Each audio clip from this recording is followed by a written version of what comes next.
আসসালামু আলাইকুম। সরকারের অন্যতম খুবই প্রভাবশালী উপদেষ্টা, অনেকে তাকে উজিরে খামোখা বলেন, সেই মাহফুজ আলম আবারও যুদ্ধের কথা উচ্চারণ করলেন। কেন তিনি বারবার এরকম যুদ্ধের কথা বলছেন?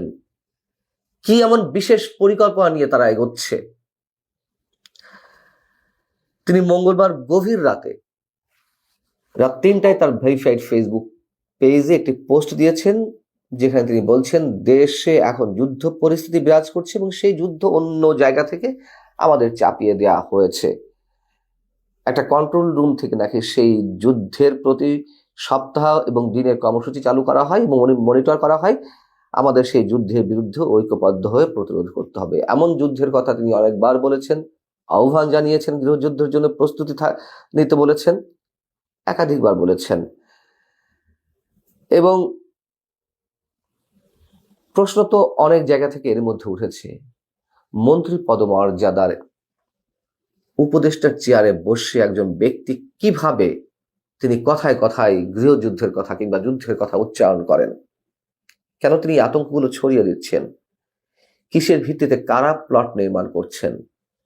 এবং সবচেয়ে বড় বিষয় হচ্ছে, বারবার সেনাবাহিনীকে বিতর্কের মুখে ফেলা হচ্ছে খুব কৌশলে। আমি এই কথাগুলো উচ্চারণ করতে চাইনি, এর আগে আপনাদেরকে আমি আকারে ইঙ্গিতে বুঝিয়ে দিয়েছি সরকারের দায়িত্বশীল কোনো ব্যক্তি সেনাবাহিনীকে উদ্দেশ্য করে বিতর্কিত মন্তব্য করছেন। এখন আমি বলি, যেমন মাহফুজ আলম বলেছেন, এর আগে সরকারের স্থানীয় সরকার বিষয়ক উপদেষ্টা আসিফ মাহমুদ তিনিও প্রসঙ্গ কিংবা অপ্রাসঙ্গিকভাবে তিনি সেনাবাহিনীর কথা সামনে এনেছেন। তিনি বলেছেন বর্তমান সরকার অন্যান্য সরকারের যে ব্যতিক্রম এই কারণে যে বর্তমান অন্তর্বর্তী সরকার অন্য কোনো সরকারের মতন অন্য কোনো বিদেশি শক্তি বা বিশেষ কোনো আমলা শক্তি অথবা উত্তর পাড়ার কাছে মাথা নত করে না। কেন এই শব্দগুলো ইউজ করতে হবে? এগুলো খুব পরিকল্পিতভাবে লেখা হচ্ছে, নাকি সত্যিই কি সেনাবাহিনী তাদের বিরুদ্ধে দাঁড়িয়েছে এরকমটা মনে হয়? আমি সে বিষয়ে বলছি। মাহফুজ আলম বলছেন স্বার্থান্বেষী মহল জনগণের মধ্যকার অভ্যুত্থানের ঐক্যকে নস্যাৎ করতে উঠে পড়ে লেগেছে, সফলও হচ্ছে। সেনাবাহিনী রাজনৈতিক দল ও অভ্যুত্থানের বিভিন্ন শক্তিকে মুখোমুখি না করায় আমাদের জন্য আখেরে ভালো হবে। আচ্ছা, আমি যদি ধরে নিই সরাসরি যে ভারত বাংলাদেশের সেনাবাহিনীকে সরকারের বিরুদ্ধে মুখোমুখি করছে, ভারত চাইতেই পারে যদি ভারত আমাদের শত্রু রাষ্ট্র হয়ে থাকে, কিন্তু সেনাবাহিনীর ভূমিকা সম্পর্কে আমরা জানি না। এবং বিশেষ করে গত 25শে ফেব্রুয়ারি আমাদের সেনাপ্রধান জেনারেল ওয়াকারুজ্জামান যে বক্তব্য দিলেন, সেটা নিয়ে তো নানান ধরনের আলোচনা হচ্ছে, বিতর্ক জমে উঠেছে। কিন্তু সেদিনে তার এই বক্তব্যটিকে তো সাধারণ মানুষ সর্বান্তকরণে তারা ওয়েলকাম জানিয়েছেন। তিনি যে উল্লেখ করলেন যে রাজনৈতিক দলগুলো নিজেদের মধ্যে কাদা ছোড়াছুড়ি হানাহানি বন্ধ না করলে দেশের স্বাধীনতা সার্বভৌমত্ব বিপন্ন হতে পারে, আমি সতর্ক করে দিচ্ছি। তার প্রত্যেকটি শব্দের, প্রত্যেকটি বাক্যের কোনোটি কি অপ্রাসঙ্গিক ছিল? বরঞ্চ সেই দিকে আরো কোনো বিশেষ শক্তি আমাদেরকে নিয়ে যাচ্ছে, যেখানে স্বাধীনতা সার্বভৌমত্ব বিপন্ন হতে পারে। মাহমুদ আলম তার ফেসবুক পোস্টে বলেছেন যে নারীর প্রতি সহিংসতা রোধে এবং নিষিদ্ধ ঘোষিত সংগঠনের কার্যক্রমের বিরুদ্ধে অভিযান শুরু হয়েছে, আটক অভিযান প্রক্রিয়াধীন রয়েছে বা চলছে। কোনোটিতে মানুষ এখন আস্থা রাখতে পারছে না। এবং নিষিদ্ধ ঘোষিত সংগঠনের যে কথা বলা হচ্ছে, কাদের আশকারায়, কাদের ছাড় দেওয়ার মাধ্যমে মৌলবাদী শক্তি মাথাচাড়া দিয়ে উঠেছে সে কথাও তো আমরা জানি। এর আগে অসংখ্যবার বলা হয়েছে, সরকার দেখেও না দেখা ভাব করছে। আইএস এর পতাকা নিয়ে মিছিল করা, যেখানে সেখানে উড়ানো, এটা তো নতুন কিছু নয়। কেন চুপ ছিল? এবং এখন যা করছে সেগুলো কথার কথা, শো অফ, স্পষ্ট করে বলতে চাই। সবচেয়ে একটা মজার কথা আছে, মাহফুজ আলম কিন্তু 5 আগস্টের অভ্যুত্থানকে বিপ্লব বলে উল্লেখ করেননি এই স্ট্যাটাসে। তিনি বলেছেন গণ অভ্যুত্থান। 5 আগস্টের গণ অভ্যুত্থানের বিরুদ্ধে শক্তি একটি ছদ্ম যুদ্ধ চালাচ্ছে। জানি না তিনি কোন জায়গা থেকে এই শব্দটি লিখেছেন, তাও ভালো, যে এখন গণ অভ্যুত্থান বলা হচ্ছে।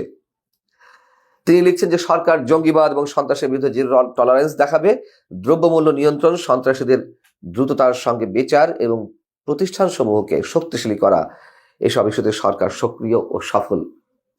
এর চেয়ে মজার কথা সম্ভবত আর নেই। সরকার সক্রিয় এবং সফল, দ্রব্যমূল্য পরিস্থিতি নিয়ন্ত্রণে, সন্ত্রাসীদের গ্রেফতার, বিচার এবং জঙ্গিবাদের বিরুদ্ধে জিরো টলারেন্স।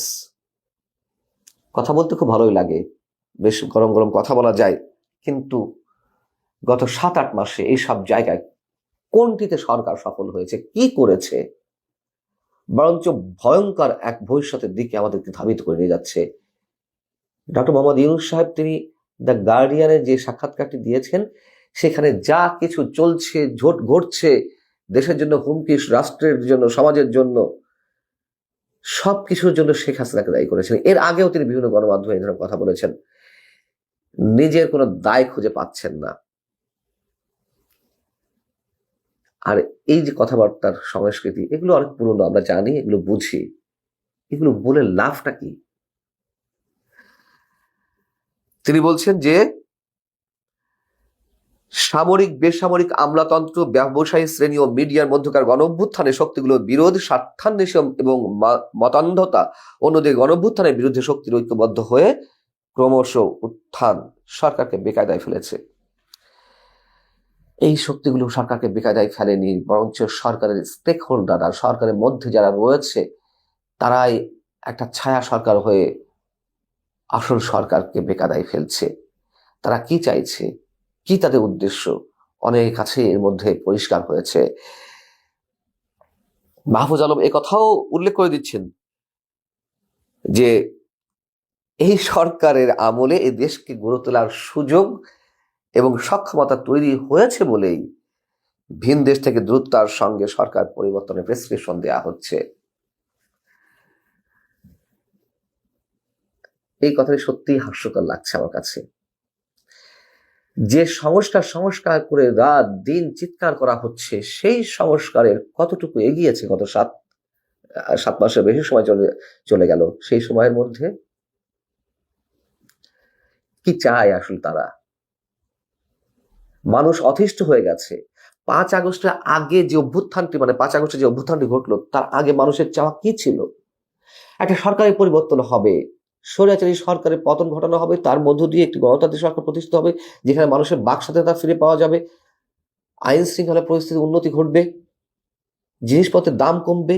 এই তো, এর মধ্যে যে বিপ্লব বিপ্লব বিপ্লব আর সংস্কার বলে যেসব কান ঝাড়াপালা কথাবার্তা উচ্চারণ করা হচ্ছে, মুহুর্মুহু সংবিধান পরিবর্তন করা, সংবিধান ছড়িয়ে ফেলা, গণপরিষদ নির্বাচন, এত কথা তো মানুষ মাথায় নিয়ে 5 আগস্ট অভ্যুত্থানে রাজপথে নেমে আসেনি।